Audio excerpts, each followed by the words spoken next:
Pemirsa, PT Waskita Karya Persero Tbk sedang menata kembali dan memastikan prospek bisnisnya. Kita akan membahas prospek bisnis Waskita Karya bersama Direktur Utama Waskita Karya, Destiawan Suwarjono. Selamat pagi, Pak Destiawan. Selamat pagi, Mbak Takri. Selamat pagi, pemirsa. Ya, salam sehat buat kita semua. Sehat selalu, baik Pak.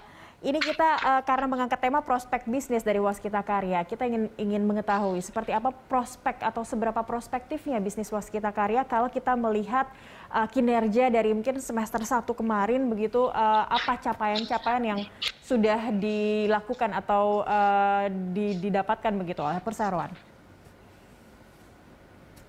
Baik, terima kasih. Terkait dengan infrastruktur, jadi kami masih optimis bahwa Waskita masih mempunyai prospek yang baik ke depan. Karena pemerintah masih concern terhadap infrastruktur. Yeah. Jadi tentunya program-program pemerintah yang akan dilaksanakan, ini Waskita siap untuk mendukung. Dan alhamdulillah kinerja kami di tahun 2021 ini sampai semester 1 ya cukup baik.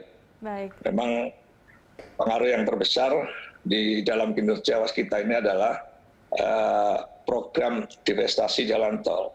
Karena memang Waskita main bisnisnya adalah jasa konstruksi, sehingga proyek-proyek jalan tol yang selesai ini harus juga segera divestasi, sehingga kembali untuk bisa memutar program bisnis dan cash flow perusahaan. Oke, baik.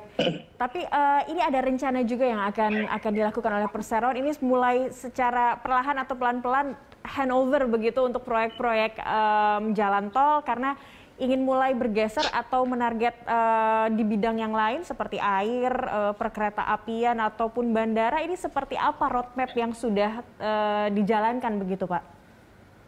Ya, ini Mbak, jadi Waskita Karya ini kan adalah general contractor ya. Jadi semua aktivitas proyek konstruksi itu Waskita terlibat. Nah, dalam 5 tahun belakangan ini Waskita sangat fokus ya untuk mensupport pemerintah menyelesaikan ruas-ruas tol, baik itu Trans Jawa maupun Trans Sumatera. Sehingga Waskita lebih fokus konstruksinya pun di dalam proyek-proyek jalan tol. Nah, saat ini karena sebagian sudah selesai, jadi Waskita juga mulai mengalihkan perhatiannya gitu ya. Jadi yang ruas tol menyelesaikan sisa pekerjaan konstruksinya, kemudian ke depan fokus pada proyek-proyek konstruksi yang lainnya. Dan Waskita ini kan championnya memang di bidang keairan dan juga di bandaraan. Gitu ya. Nah, kita mencoba untuk fokus ke sana setelah proyek-proyek tol ini selesai. Nah, mudah-mudahan ke depan dengan program pemerintah yang masih terus meningkatkan infrastrukturnya ini, Waskita akan kembali cerah gitu ya. Baik. Ini yang kita tangkap adalah Waskita tidak mau berhenti, harus terus bergerak karena target proyek-proyek tol ini kalau tidak salah selesai 2025, dan sambil menunggu ini harus Waskita Karya harus terus membangun Indonesia begitu, harus terus membangun infrastruktur begitu ya Pak ya. Untuk target kalau untuk proyek-proyek selain jalan tol, apa yang sudah mungkin kontrak-kontrak yang sudah masuk ke Waskita begitu dan akan mulai dijalankan dalam waktu dekat?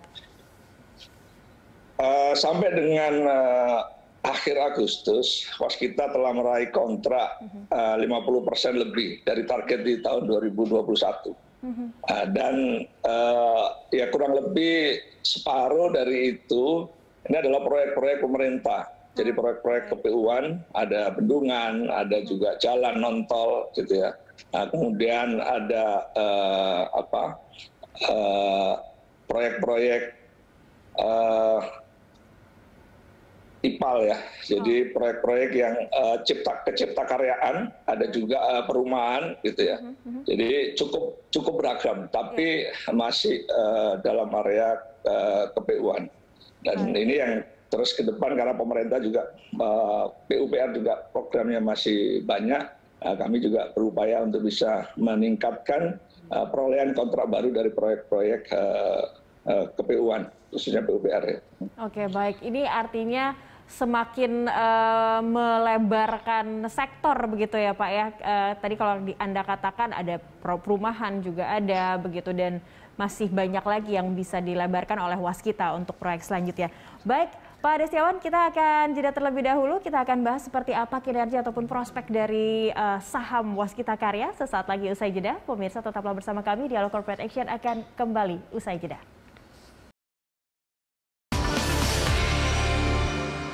Pemirsa, saham PT Waskita Karya Persero Tbk telah menjadi salah satu pilihan pelaku pasar sejak 9 tahun lalu.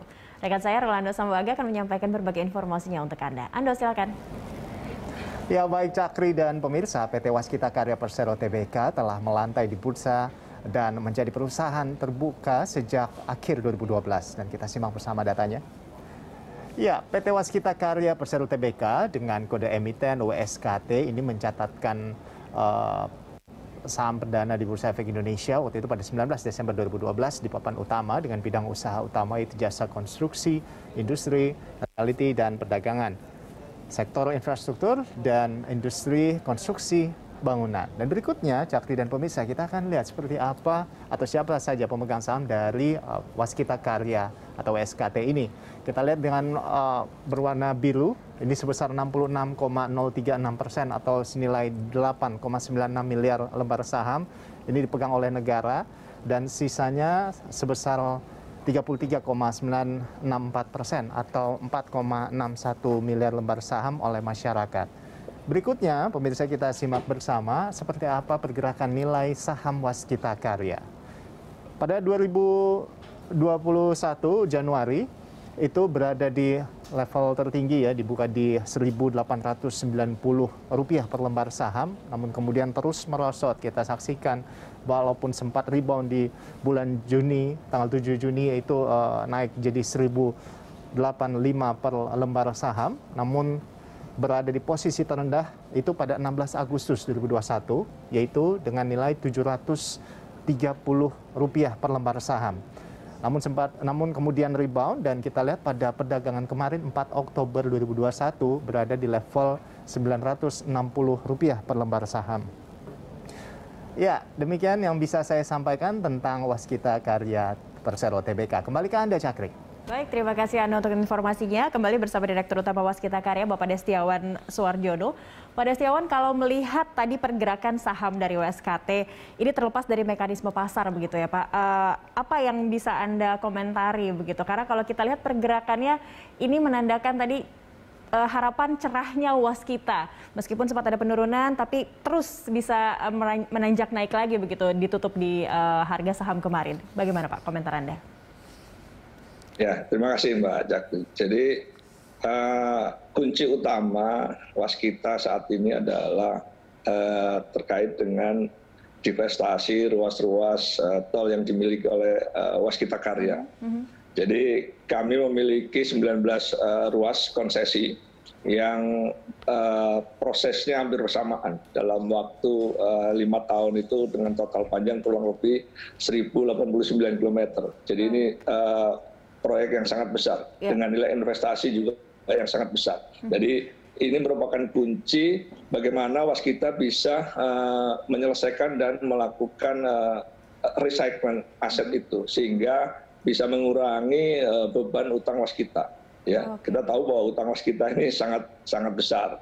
Jadi kalau program divestasi ini berjalan, maka beban utang akan berkurang dan tentu ini akan mengurangi juga beban bunga yang harus kami tanggung. Waskita sudah menyelesaikan divestasi pada tahun 2019 itu ada 2 ruas, masuk pandemi di tahun 2020 sehingga menyebabkan kami gagal untuk mendivestasi ruas di tahun 2020. Tapi alhamdulillah pada tahun 2021 ini kami sudah menyelesaikan 3 ruas transaksi, kemudian 1 ruas di bulan Oktober ini insya Allah akan selesai dan kemudian target kami sampai Desember menambah 1 ruas lagi. dan ini akan mengurangi beban utang yang sangat besar. Ya. Dan harapan tahun depan juga demikian. Nah, inilah yang menjadi kunci sehingga ini akan memperbaiki cash flow waskita. Ya, mudah-mudahan program ini bisa berjalan dengan lancar karena pemerintah support pada kami ya untuk juga memperbaiki ekuitas waskita dengan adanya PMN yang kami terima nantinya. Demikian, Mbak. Baik, dan bisa keluar dari 3 hal krusial yang dialami waskita ini juga mungkin menjadi gambaran yang kita lihat dari pergerakan saham dari WSKT begitu ya Pak Destiawan. Kalau untuk rencana rights issue Pak, ini waskita akan rights issue, ada berapa saham yang akan dilepas dan bidikan dana dari rights issue sendiri ada berapa begitu targetnya? Ya, PMN ini adalah salah satu program strategi untuk penyihatan waskita. Ya, jadi selain divestasi, jadi kami mempunyai 8 program. Yang pertama adalah divestasi, kemudian kedua adalah supporting pemerintah dengan PMN. Ya, kami mendapatkan PMN di tahun ini sebesar 7,9. Ya. Nah, komposisi saham yang sekarang dimiliki oleh pemerintah di waskita adalah 66,04%. Kemudian saham publik 33,96%. Nah, dengan adanya PMN sebesar 7,9 yang kami terima, kami ingin pemerintah juga ingin tetap mempertahankan komposisi itu.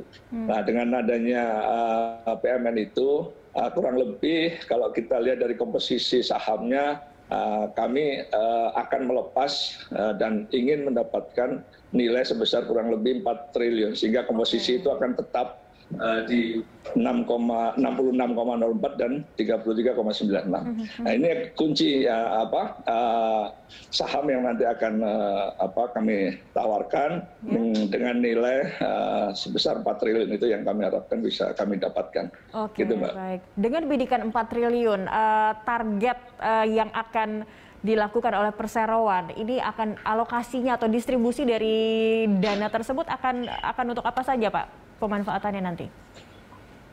Ya, jadi PMN ini tujuannya adalah untuk menyelesaikan 7 ruas tol yang konstruksinya masih sebagian belum selesai. Baik, sehingga ini akan bisa. Pak? Ya, 2025 itu adalah target kami untuk lepas dari semua beban ini. Jadi 2025 ini waskita kembali sehat. Ya, dengan program restrukturisasi tadi dan dari 8 stream tadi 2025 waskita akan sehat. Nah, ruas-ruas tol ini kami targetkan tahun 2023 ini selesai. Makanya dengan adanya PMN tahun ini dan kemudian tahun depan pemerintah juga menjanjikan ada tambahan. Kami harapkan di tahun 2023 semua ruas tol waskita selesai. Nah, dengan demikian kami akan bisa lebih mencepat untuk proses divestasi. Memang sebagian kalau target di 2025 itu termasuk juga ada sebagian yang kami harapkan di 2025 divestasi itu tuntas juga. Gitu. Jadi rencana yang kami dapatkan dari right issue ini, kalau yang PMN tadi untuk menyelesaikan ruas tol, sedangkan right issue ini di samping untuk juga menyelesaikan ruas tol tadi, kami juga akan meningkatkan kemampuan dari anak-anak perusahaan supaya bisa segera untuk public IPO ya. Jadi ada beberapa anak perusahaan yang kami rencanakan, kami targetkan dalam kurun waktu 2 tahun ke depan ini bisa IPO. Baik, gitu, ada banyak target yang akan dicapai oleh waskita. Yang pasti 2023 ini targetnya untuk sudah menyelesaikan 7 proyek jalan tol itu tadi ya Pak ya, karena 2025 akan sunrise kembali targetnya. Baik, Pak Destiawan, kita masih ada 1 segmen lagi untuk membahas seperti apa kinerja atau prospeknya dari perseroan di tahun depan, begitu. Dialog Corporate Action akan segera kembali pemirsa usai News Update. Kembali di Dialog Corporate Action pemirsa, masih bersama Direktur Utama Waskita Karya, Bapak Destiawan Suwarjono. Pak Destiawan, kita membahas soal capital expenditure. CAPEX begitu. Untuk CAPEX tahun ini dan juga nanti yang target ya untuk tahun depan, berapa yang sudah terrealisasi begitu Pak? Ya Mbak, terima kasih. Jadi tahun ini kami merencanakan total CAPEX itu hampir 9 triliun. Jadi mayoritas CAPEX ini adalah untuk penyelesaian ruas-ruas tol ya. Karena selain konstruksi ada investasinya di situ. Kemudian yang kedua untuk pengembangan properti yang kalau boleh dibilang sudah setengah jalan lah. Jadi supaya ini tuntas dan kami berharap dengan selesainya pandemi ini nanti pertumbuhan di sektor properti ini akan meningkat drastis. Sehingga kami sudah siap dengan penyelesaian itu dengan harapan masyarakat juga akan kembali bisa membelanjakan untuk memenuhi kebutuhan rumah yang gapnya masih tinggi itu. Nah, kemudian tahun depan kami masih merencanakan menghitung untuk rencana kerja tahun depan berapa kebutuhan CAPEX, tapi intinya adalah juga pertama juga mungkin untuk memenuhi kebutuhan penyelesaian tol, kemudian juga properti yang mungkin masih juga diperlukan, dan ada beberapa ruas tol yang kami juga ikut terlibat ya. Investasi tapi dalam skala minoritas. Ya. Jadi ya contoh tol Jogja Bawen, waskita juga ikut share di situ dalam skala minoritas, dan diharapkan konstruksinya juga bisa dimulai di tahun depan.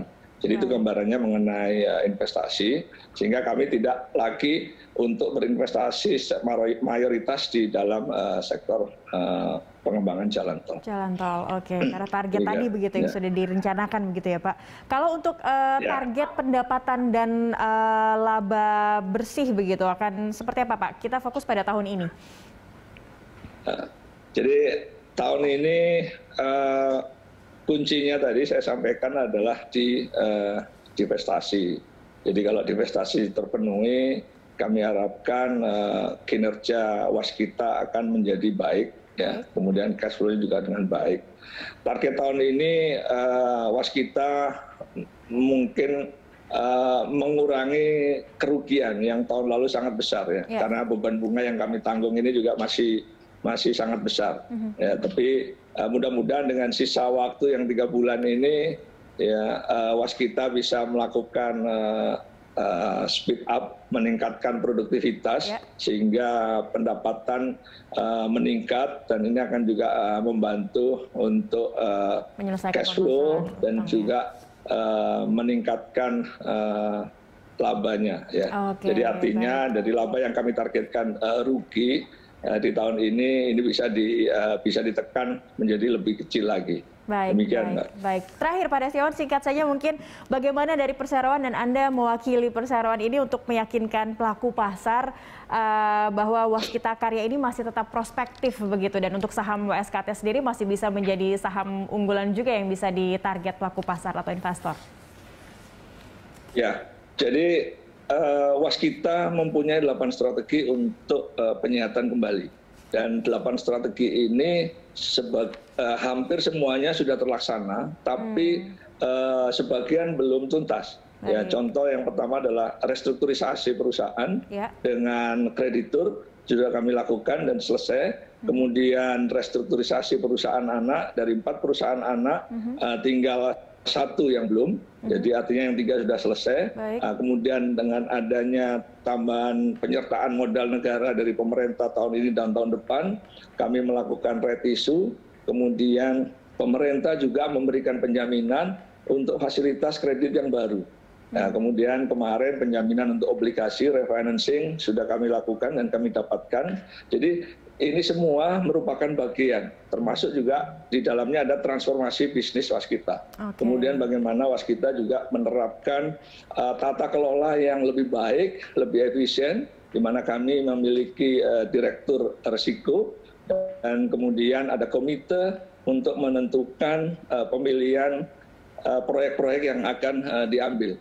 Nah, kalau semua ini berjalan dengan baik, gitu, saya yakin waskita akan kembali sehat. Baik. Target tahun 2025 ini adalah target yang konservatif kalau saya bilang ya gitu ya.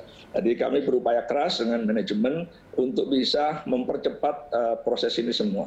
Ya. Dan kalau pemerintah masih tetap support untuk mengembalikan Waskita menjadi perusahaan jasa konstruksi yang baik, maka Waskita akan lebih mudah, lebih mempercepat untuk bisa kembali sehat. Dan saya harapkan ya saham Waskita dan publik yakin bahwa kami manajemen yang baru di Waskita ini bisa mengembalikan performa Waskita untuk kembali berjaya sebelum pandemi ini.